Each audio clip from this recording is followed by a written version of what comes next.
Saudara, persetujuan pencalonan Jenderal Bintang 3 sekaligus tersangka Budi Gunawan sebagai Kapolri terhitung sebagai proses yang paling tercepat.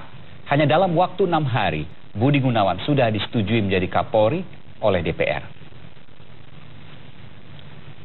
Dari sejak diusulkan Presiden Jokowi pada 9 Januari 2015, saudara, Anda bisa melihat di sebelah saya, Budi Gunawan hanya butuh 6 hari sampai hari ini untuk disetujui oleh DPR.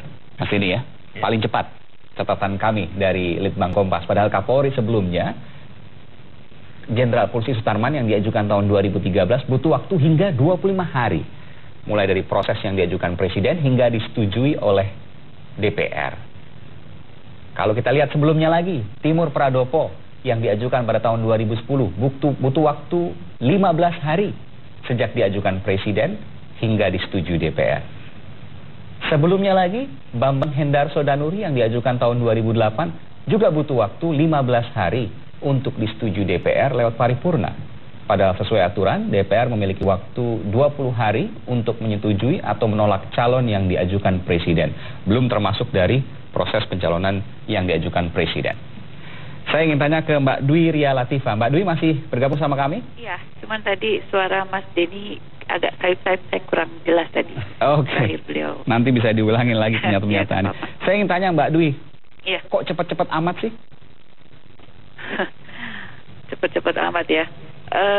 Jadi kalau dikatakan itu cepat atau ukurannya cepat atau lambat, saya tentu melihatnya tidak bisa mengatakan 100% diperbandingkan dengan yang sebelum-sebelumnya gitu ya, karena masa waktu yang ada tentu sangat bergantung pada apa mekanisme di Komisi 3 atau DPR RI itu sendiri. Dan yang terjadi memang kemarin itu begitu surat Presiden masuk dan kemudian proses-proses mekanisme dari BAMUS kemudian diserahkan ke Komisi 3 dan perdebatan yang terjadi di Komisi 3 semua berjalan. Ya, untuk saya sendiri juga pada awalnya tentu di luar dugaan juga, karena begini, pemikiran bahwa kita baru selesai berdebat antara KIH dan KMP aja belum hilang dalam kepala. Tapi gitu. Hilang tadi Mbak Dwi. Tapi tiba-tiba tentu dalam tapi tiba-tiba hilang tadi.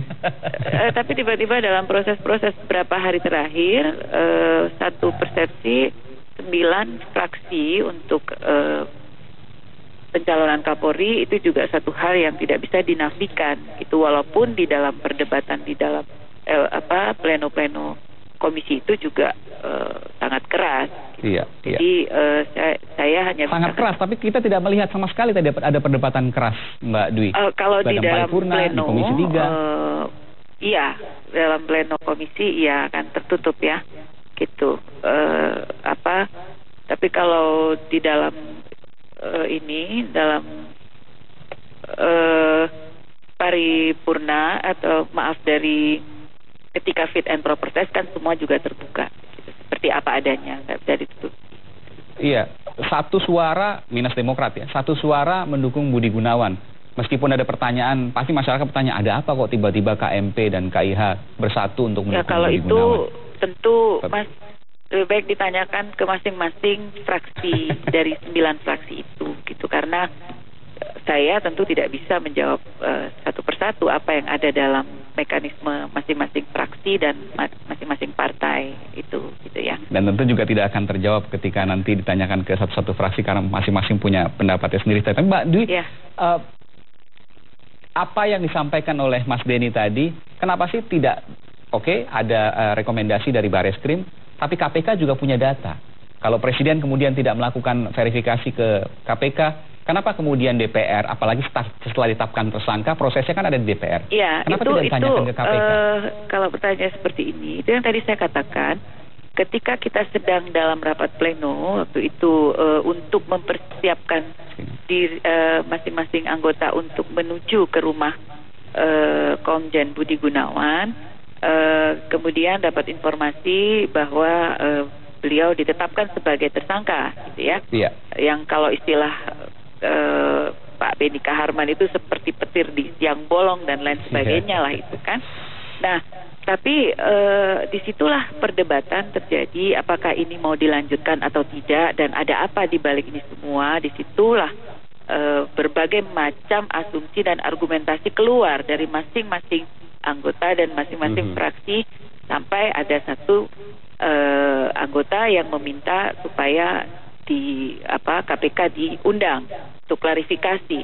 Tapi banyak juga masukan dari anggota bahwa itu nanti malah akan dianggap Komisi 3 atau DPR mengintervensi atau campur tangan di dalam ranah KPK. Nanti jadi perdebatan lagi, dan kemudian nanti yang jadi sasaran Komisi 3 lagi, karena itu satu proses hukum, ini proses politik. Jadi perdebatan itulah yang akhirnya mengerucut kepada 9 fraksi menyetujui lanjut, dan Demokrat pada saat itu dalam posisi seperti yang kita sudah tahu sekarang. Ya, begini, kalau saya melihatnya proses cepat, proses tidak menghadirkan KPK itu jawabannya simpel. Kalau makin lambat takut nggak jadi. Kalau KPK ikut ditanya, makin terbuka memang ini kemungkinannya bermasalah. Gitu. Itu jadi kalau itu sah-sah aja. Iya Mbak, bisa saya teruskan dulu Mbak. Tadi saya mendengarkan Mbak. Iya. Begini, kalau perbandingan waktu ini tentu absah orang untuk bertanya. Bagi saya, ya tadi, karena kalau makin lama makin sulit. Kenapa Andi Wijayanto mengatakan tidak ada kebutuhan mendesak untuk mengganti Kapolri? Tanggal 7 Januari itu. Besoknya surat hadir. Ya. Padahal Pak Sutarman Oktober. Sama, karena kalau makin lambat, ini makin nggak jadi ini barang. Gitu. Di sisi yang lain, kalau kita bandingkan, kalau bicara semangat anti korupsi di DPR, kita juga butuh pimpinan KPK pengganti Pak Busro. Yang habis masa jabatannya. Dibiarkan kosong. Seorang Kapolri yang belum habis masa jabatannya, Oktober, diisi dengan cepat-cepat, bahkan seorang tersangka sekalipun. Pertanyaan besar. Siapa yang mempolitisasi? Bagi saya, yang lebih mendesak adalah mengisi jabatan yang ditinggalkan Pak Busro kosong. Sehingga sekarang pimpinan KPK hanya berempat, dan terbuka argumentasi, ini tidak ada kolektif kolegial lagi. KPK kurang satu orang. Sampai sekarang Komisi 3 DPR tidak menindaklanjuti hasil pansel 2 orang nama yang disodorkan. Padahal itu yang lebih mendesak, itu yang lebih urgent. Posisinya kosong. Jadi bagi saya ini proses yang sudah, kalaupun mau dijadikan, dicari argumentasinya selalu ada. Hukum itu selalu bisa dilihat dari utara dan selatan. Tetapi hukum juga ada akal sehat. Hukum juga ada nurani. Kita akan mempunyai dalam sejarah pertama kali Kapolri sebagai tersangka dan terdakwa. Karena tidak ada SP3. Dengan proses tercepat, tanpa proses verifikasi. Ini proses yang salah satu yang terburuk sayangnya. Tidak hanya cepatnya saja menunjukkan tergesa-gesa. Tidak hanya prioritas saja yang keliru, KPK belum, Kapolri yang belum pensiun sudah didudukan. Tapi proses verifikasinya juga sangat. Kalau orang mau tabayun, ada 2 orang yang beda pendapat, cuma satu yang didengar. Dengan alasan nanti intervensi KPK. Dalam banyak kasus KPK dipanggil untuk mendengarkan kasus. Senturi dipanggil, segala macam. Tetapi kenapa yang ini tidak? Tetapi dalam kasus yang itu tidak ada kekhawatiran mengintervensi. Kenapa dalam kasus Budi Gunawan digunakan alasan intervensi? Karena tidak ingin mendengar keterangan KPK. Makin didengar keterangan KPK, makin sulit memberikan dasar legitimasi bahwa dia layak. Jadi dengan sangat menyesal, ini prosesnya juga menurun. Saya mendengar kemarin Kepala PPATK Pak Muhammad Yusuf mengatakan dulu dia dipanggil oleh DPR memberikan keterangan bagaimana sih transaksi Pak Tarman misalnya. Diberikan kesempatan, anggaplah KPK, kalau tadi argumentasinya nanti ini mengintervensi KPK. Kenapa tidak PPATK? Kenapa tidak PPATK yang dipanggil tanpa tidak ada alasan intervensi di situ? PPATK apa yang sebenarnya sini? Menurut Anda, hasil analisis Anda ini kenapa? Apa bisa kemudian ini dikatakan wajar transaksi rupiah dari luar negeri 50 miliar tanpa agunan? Apa mungkin? Cash? Kenapa kalau KPK dianggap intervensi, PPATK juga tidak? Sebelumnya itu dilakukan. Banyak pertanyaan-pertanyaan mendasar dan sekarang sudah menjadi bubur. Kita tidak ada lagi kesempatan untuk meminta DPR merevisi, dia sudah menyetujui. Presiden, jadilah presiden. Jangan bukan hanya tidak melantik, jangan terbitkan kepres. Karena ada 2 tahap nih tata negaranya. Penerbitan keputusan presiden dan pelantikan. Jangan terbitkan kepres. Apa konsekuensinya? Undang-undang tidak mengatur. Undang-undang memang kalau bicara normal, begitu presiden mengusulkan, disetujui, ya dikeluarkan kepres, dilantik. DPR bisa menagih? Ya selalu saja bisa. Tetapi presiden dengan argumentasi yang sangat kokoh bisa mengatakan, ternyata setelah dilihat dan mendengar keterangan yang lebih utuh, presiden juga hanya mendasarkan dari Kompolnas, yang dari Barreskrim. KPK minta waktu ketemu untuk memberikan informasi belum diterima. Coba dengar juga bagaimana KPK. Kalau ini dilakukan, maka dengan alasan setelah mendengar keterangan dari 2 belah pihak, saya mengkoreksi, bisa. Saya khawatir kita tidak hanya ke depan ada konflik antara institusi KPK dan kepolisian.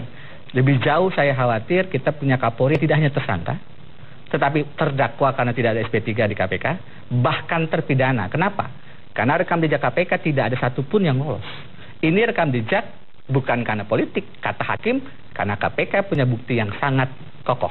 Dan satu catatan yang selalu muncul adalah di Hong Kong, KPK-nya bermasalah dengan Kapolri-nya, korupsi mereka, bentrok antara KPK dan Polri di sana, di Hong Kong, tahun 70-an. Dan tanpa support dari Ratu pada saat itu, KPK selesai. Sekarang yang bisa juga mensupport, DPR sudah begini, presiden. Hanya presiden. Sekarang ada bola di tangan presiden. Presiden Jokowi yang punya semangat, punya catatan luar biasa pada saat kampanye untuk menegakkan anti korupsi. Saya memilih beliau. Saya punya hak juga untuk menagih. Ayo, tunjukkan semangat anti korupsi itu. Bagaimana mungkin seorang tersangka yang pasti terdakwa dan kemungkinan besar terpidana, beliau jadikan Kapolri? Masih ada harapan di presiden sebelum presiden melantik? Hari ini saya mendengar relawan salam 2 jari konser datang dengan surat terbuka dan macam-macam. Saya mendengar beberapa rekan yang lain juga memberi masukan pada beliau. Tadi saya komunikasi juga. Terus kita upayakan. Masih ada waktu. Komjen Budi Gunawan belum Kapolri definitif. Kepres belum ada. Pelantikan belum ada. Selama ruang ini masih terbuka, mari kita hadirkan kembali akal sehat di negeri ini. Hukum itu bukan hanya masalah prosedur. Hukum itu juga akal sehat. Hukum itu juga nurani. Dan itu yang sekarang tidak ada dalam proses pemilihan Kapolri. Setelah dilantik, maka selesai semua. Setelah dilantik, masih ada kesempatan. Kalau tata negara, Undang-Undang Polri mengatakan dalam keadaan mendesak, Presiden bisa menunjuk PLT Kapolri. Jadi, dengan alasan mendesak bisa macam-macam. Mungkin beliau menjadi terdakwa, mungkin menjadi terpidana, ada konflik antara KPK dan Polri. Undang-Undang Polri-nya mengatakan dalam keadaan mendesak, Presiden bisa menunjuk PLT Kapolri yang nanti juga dimintakan persetujuan DPR. Tapi apakah harus menunggu sedemikian? Apakah kita harus punya banyak masalah dulu untuk kemudian sadar bahwa ini salah?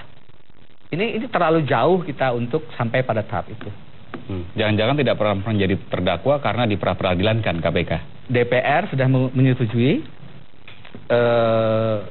Presiden better late than never.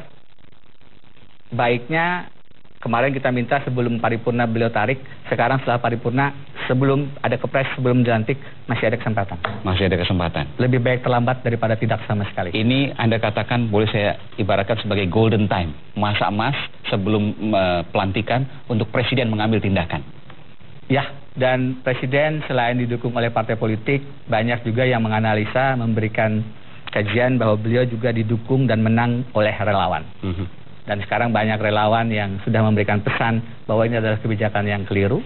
Belum terlambat Presiden Jokowi, dan masih ada waktu untuk menghentikan proses yang sangat tidak logis ini. Ya, Mbak Dwi, terakhir pada Anda, saya ingin bertanya tadi, pernyataannya adalah kenapa KPK dikosongkan tapi Kapolri ditetapkan buru-buru?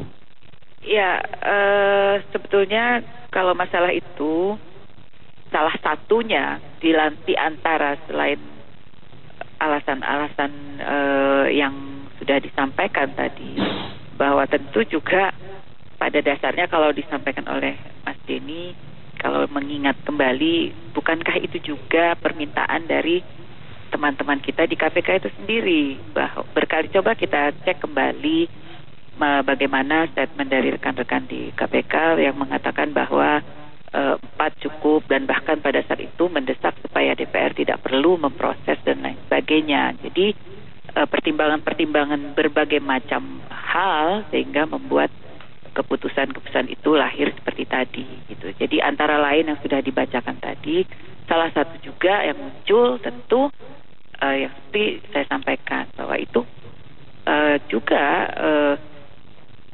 ada pertimbangan di mana para pimpinan KPK juga berstatement, berharap dan memberikan keinginan supaya ini cukup hanya 4, tidak masalah, hemat anggaran dan lain sebagainya.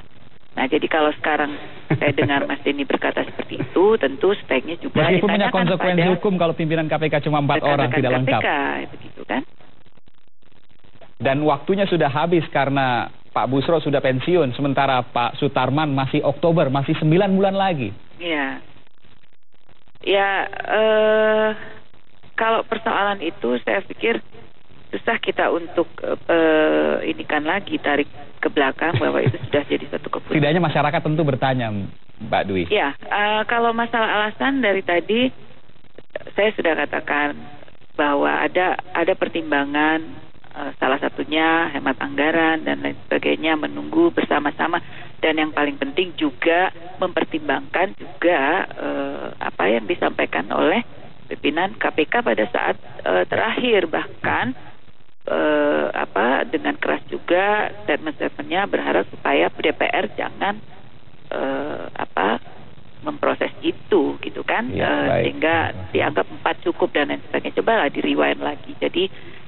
Jadi juga jangan juga terlalu jauh beranggapan bahwa seperti yang tidak terlalu jauh karena terlalu jelas tepatnya. Saya pikir begitu. Saya ingin kalau ini kesempatan terakhir barangkali ingin menutup dengan ini begini. Sudah selesai saya. Iya, cukup, sebentar lagi, kira-kira 1 menit lagi silakan. Terakhir ini, hukum itu pondasinya adalah moralitas, dan moralitas itulah yang kemarin menyebabkan Andi Malarangeng misalnya tersangka mundur, atau beberapa menteri yang menjadi tersangka kemudian mundur, diganti. Jero Wacik, Menteri Agama. Ini seorang calon Kapolri tersangka maju terus. Yang bersangkutan maju, Presiden mengusulkan, tetap DPR menyetujui. Moralitas hukum kita menurun. Saya tidak membayangkan nanti pada saat Presiden melantik di istana. Saya tidak ingin istana saya diinjak. Istana Rakyat ya? Istana Rakyat diinjak oleh orang yang berstatus tersangka Kapolri dalam kasus tindak pidana korupsi yang tidak jelas verifikasinya. Bayangkan Presiden di istana negara Republik Indonesia melantik seorang Kapolri yang berstatus tersangka kasus korupsi. Moralitas kita hancur lebur. Terima kasih. Mas Denny Indrayana, dosen hukum tata negara Universitas Gadjah Mada, dan juga Mbak Dwi Ria Latifah dari fraksi PDI Perjuangan. Jelas, lugas apa yang kita perbincangkan hari ini, bahwa ada sesuatu yang janggal dalam proses pemilihan Komjen Budi Gunawan, dan tentu ditunggu apa tindakan Presiden selanjutnya. Saudara, kita lanjutkan. Tim SAR gabungan berkomitmen untuk meneruskan pencarian jenazah korban jatuhnya pesawat Air Asia PKAXC nomor penerbangan KZ 8501 di Selat Karimata. Nantikan informasinya.